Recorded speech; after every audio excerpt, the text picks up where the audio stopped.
मैं तुम तीनों भाई बहनों को कोई सफाई नहीं देना चाहता कि मैं 65 साल की उम्र में एक बेटी की माँ से शादी क्यों की। तुम लोगों की बहुत बदनामी हो रही है, उसकी चिंता है तुम्हें। 65 साल की उम्र में शादी करना तुम लोगों की नजरों में गुनाह है, पर विधुर पिता के लिए वक्त निकालना तुम्हारा कर्तव्य नहीं है। तुम लोगों की सोच के अनुसार मुझे तुम्हारी माँ की चिता में खुद को भी जला लेना चाहिए था। अब तुम लोग जा सकते हो, नरेंद्र राय ने गंभीर स्वर में कहा। बेटी नेहा और दोनों बेटे कमल और विमल धीरे धीरे कमरे से बाहर आ गए और नरेंद्र राय अपने साथ काम करने वाले बचपन के दोस्त सहपाठी रामचंद्र जी के पास जी हल्का करने के लिए चले गए। वहां भी मन नहीं लगा तो वापस अपने कमरे में आ गए। दूसरी पत्नी इंदु बेटी सुबह के साथ आज रात की ट्रेन से आने वाली थी। पहली पत्नी सीता बरबस याद आ गई और आंखों से आंसू लुढ़क कर गालों पर आ गए। कितने खुश थे हम, 3 बच्चे और वो भी अपने कैरियर में सेटल। सबसे बड़ी नेहा स्कूल में टीचर थी और उसका पति रेलवे में इंजीनियर था। कमल जिस कॉलेज में प्रोफेसर पद से रिटायर हुआ उसी कॉलेज में लेक्चरर, विमल LIC में DO। रिटायर होने के 2 साल पहले सीता की तबीयत खराब रहने लगी थी। कमल की शादी की बात उसके साथ ही काम करने वाली लड़की तनुजा के साथ 6 महीने पहले ही फाइनल हो गई थी। कमल के पसंद को माता पिता के सहमति की मुहर लग गई थी। सीता को लोकल डॉक्टर को दिखाया तो 2-3 टेस्ट लिखा। 15 दिन बाद रिपोर्ट आई, कैंसर का लास्ट स्टेज। जैसे जिंदगी ठहर सी गई। भूचाल आ गया नरेंद्र जी की जिंदगी में। कैसे जिएंगे सीता के बिना। माँ की इच्छा थी बहू घर में आ जाए, बहू उतार लूं, कम से कम मेरे नहीं रहने पर सबका ख्याल तो रखेगी। शुभ मुहूर्त देखकर कमल की शादी संपन्न हो गई।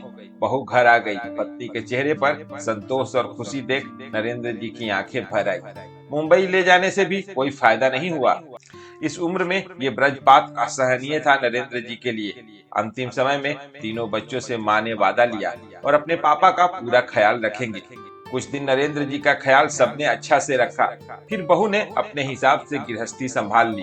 कूक आने लगी खाना बनाने के लिए। समय से आती, खाना बनाकर डाइनिंग टेबल पर हॉट केस में रख कर चली जाती। चाय पीने की इच्छा होती तो कहीं बाहर जाकर पीना पड़ता। कुक को बहू का आदेश था उसी के मेनू से सब कुछ बनेगा।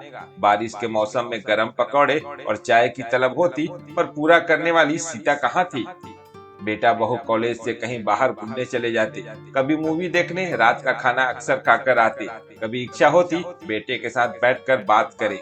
जैसे ही उसके कमरे की ओर जाते, आहट सुनते ही बहू पर्दे खींच दरवाजा बंद कर देती।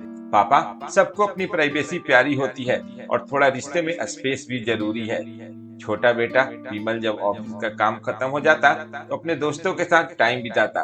कभी अपनी प्रेमिका मानवी से मिलने उसके शहर चला जाता। तरस के रह जाते नरेंद्र बाबू अपने बच्चों के साथ 2 पल बिताने के लिए। सीता की बहुत याद आती और आंसुओं से तकिया गीला हो जाता। विमल कोर्ट मैरिज कर मानवी के शहर में अपना तबादला करवाकर चला गया। पिता बेबस देखते रह गए। दोस्तों के पास जाकर समय बिताते नरेंद्र बाबू।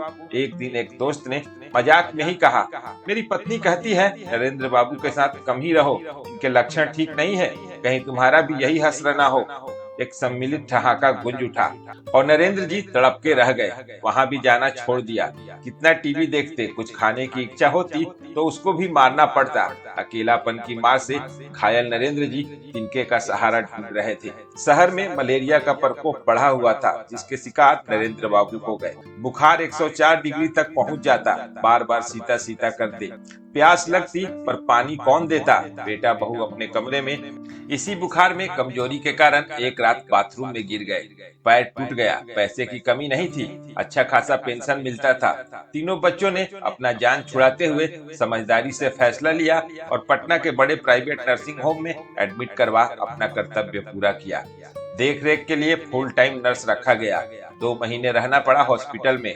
ऑपरेशन कर रॉड लगा पैर में और इन 2 महीनों में बहुत कुछ बदल गया। लगभग 40 साल की नर्स इंदु विधवा थी, एक बेटी की माँ थी। ससुराल वालों ने पति की मृत्यु के बाद घर से निकाल दिया था। मायका भी साधारण ही था। माँ बेटी का गुजारा बहुत कष्ट से हो रहा था। भाई की आमदनी भी कम थी और 5 बच्चे, माँ बाप की जिम्मेदारी। भाभी अक्सर बुरा भला कहती इंदु और उसकी बेटी सुभा को। बच्ची को मनहूस कहती तो इंदु का कलेजा छलनी हो जाता। सुबह 13 साल की हो गई थी। सरकारी स्कूल में नाम तो लिखाया था इंदु ने, पर भाभी घर के काम करने के लिए आई सुबह को अक्सर स्कूल नहीं जाने देती। इंदु के सामने जब सुबह रोकर मामी के बुरे बर्ताव के बारे में बताती तो इंदु का कलेजा फट जाता। पर अकेली औरत एक बेटी के साथ कहीं और रहती तो दरिंदों से कैसे बचाती खुद को और बेटी को। नरेंद्र बाबू के लिए इंदु और इंदु के लिए नरेंद्र बाबू तिनके का सहारा बन गए थे। इन 2 महीनों में इंदु को निस्वार्थ सेवा और उसके दुख ने नरेंद्र बाबू को बहुत कुछ सोचने पर विवश कर दिया। उन्होंने डिस्चार्ज होने के बाद इंदु से शादी कर सुबह को गोद लेने की प्रक्रिया शुरू कर दी। दुखियारी माँ और बेटी के लिए नरेंद्र बाबू तिनके का सहारा बन गए, और नरेंद्र बाबू के लिए भी ये दोनों माँ बेटी। पेंशन के पैसे बहुत हैं हम तीनों के लिए। सुबह पढ़ लेगी, मेरी भी उम्र बढ़ रही है। इस बार मलेरिया होने और पैर टूटने पर अपने बच्चों का व्यवहार देख मैं आज की हकीकत से वाकिफ हो गया हूँ। मुझे भी अब सहारे की जरूरत है, भले ही वो तिनके का सहारा क्यों न हो। मुझे भी अब सहारे की जरूरत है। मैं सुबह और इंदु के सुरक्षित भविष्य के लिए ठोस कदम उठाऊंगा।